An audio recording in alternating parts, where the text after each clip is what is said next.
एक दफ़ा चोर ने चोरी की ते मगर चोरी करके ते चोर दौड़ पिया मगर ਉਹਦੇ ਵਾਰ ਲੱਗ ਗਈ ਵਾਰ ਲੱਗਦੀ ਲੱਗਦੀ ਲੱਗਦੀ ਅੱਗੇ ਇੱਕ ਮਸਜਿਦ ਆ ਗਈ ਮਸਜਿਦ ਵਿੱਚ ਉਹ ਨਾ ਸਾਫ ਲੈ ਕੇ ਤੇ ਲੁਕ ਗਿਆ ਤੇ ਵਾਰ ਜਿਹੜੀ ਉਹ ਲਾਗੋਂ ਨਹੀਂ ਲੰਘ ਗਈ ਉਹਨੇ ਕਿਹਾ ਪਤਾ ਨਹੀਂ ਚੋਰ ਕਿੱਧਰ ਗਿਆ ਚੋਰ ਕਿੱਧਰ ਗਿਆ ਚੋਰ ਕਿੱਧਰ ਗਿਆ ਉਦੋਂ ਰਾਤ ਪੈ ਗਈ ਤੇ ਜਦੋਂ ਮਤਲਬ 1 ਵਜੇ ਦਾ ਟਾਈਮ ਹੋਇਆ ਤੇ ਗੌਸ ਪਾਕ 11ਵੀਂ ਵਾਲਾ ਪੀਰ ਜਿਹੜਾ ਨਮਾਜ਼ ਪੜ੍ਹਨ ਆ ਗਏ ਮਸਜਿਦ 'ਚ ਜਦੋਂ ਮਸਜਿਦ 'ਚ ਆਏ ਨਮਾਜ਼ ਪੜ੍ਹਨ ਨਮਾਜ਼ ਉਹਨੇ ਨਮਾਜ਼ ਜਾ ਕੇ ਤਹਜਦ ਨੀਤ ਲਈ ਚੋਰ ਨੂੰ ਹੁਣ ਕੀ ਪਤਾ ਵੀ ਮਤਲਬ ਉਹਨੇ ਕਿਹਾ ਮੈਨੂੰ ਕਿਹੜਾ ਦੇਖਿਆ ਗੌਸ ਪਾਕ ਨੇ ਜੁੱਬਾ ਮੁਬਾਰਕ ਚੁੱਕਣਾ ਸੀ ਗੌਸ ਪਾਕ ਦਾ ਜਿਹੜਾ ਪਿੱਛੋਂ ਚੱਲਦਾ ਆ ਰਿਹਾ ਸੀ ਨਬੀ ਕਰੀਮ ਸੱਲੱਲਾਹੁ ਅਲੈਹਿ ਵਸੱਲਮ ਦੇ ਵਕਤ ਦਾ ਉਹਨਾਂ ਦਾ ਸੀ ਜੁੱਬਾ ਚੱਲਦਾ ਪੁਸ਼ਤ ਪਰ ਦਰ ਪੁਸ਼ਤ ਅੱਲਾ ਗੌਸ ਪਾਕ ਕੋ ਆਇਆ ਸੀ ਜੁੱਬਾ ਮੁਬਾਰਕ ਚੁੱਕਣ ਆਇਆ ਸੀ ਤੇ ਜਦੋਂ ਸਾਫ ਦੇ ਵਿੱਚ ਨਿਕਲ ਕੇ ਤੇ ਅੱਗੇ ਦਰਵਾਜ਼ੇ ਦੇ ਨਾਲ ਲੱਗ ਗਿਆ ਆਪਣੇ ਲੁਕਦਾ ਫਿਰਦਾ ਸੀ ਤੇ ਉਧਰੋਂ हज़रत खिजर अलैहिस्सलाम आ गए उन्हें क्या गौस पाक 11ਵੀਂ वाले पीर फलानी बस्ती का जोड़ा कुतुब आ वो फौत हो गया तो बस्ती जी आ उत्थे एक कुतुब की जरूरत आ जे कुतुब ना है तो बस्ती जी तबाह हो जाएगी बर्बाद हो जाएगी उन्हें कहा सुबह चढ़ लेंगे दिने सुबह तेन कुतुब बना देंगे उन्हें कहा नहीं ऐसे वक्त चाहिए अगर 2 घंटे भी ना आई तो बस्ती तबाह हो जानी है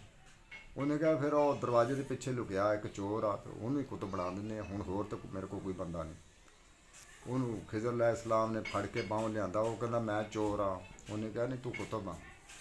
ਗੌਸ ਪਾਕ ਨੂੰ ਨੇ ਨਜ਼ਰ ਕੀਤੀ ਉਹਨੇ ਕਿਹਾ ਬੇਟਾ ਤੂੰ ਹੁਣ ਚੋਰੀ ਕਰਨ ਆਇਆ ਸੀ ਜੁੱਬਾ ਮੇਰਾ ਚੁੱਕਣ ਆਇਆ ਸੀ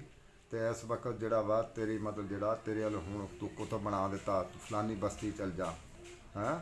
ਉਸ ਵਕਤ ਉਸ कुतुब बनाता क्यों मौके की जरूरियात सी हैं मुस्तफ़ा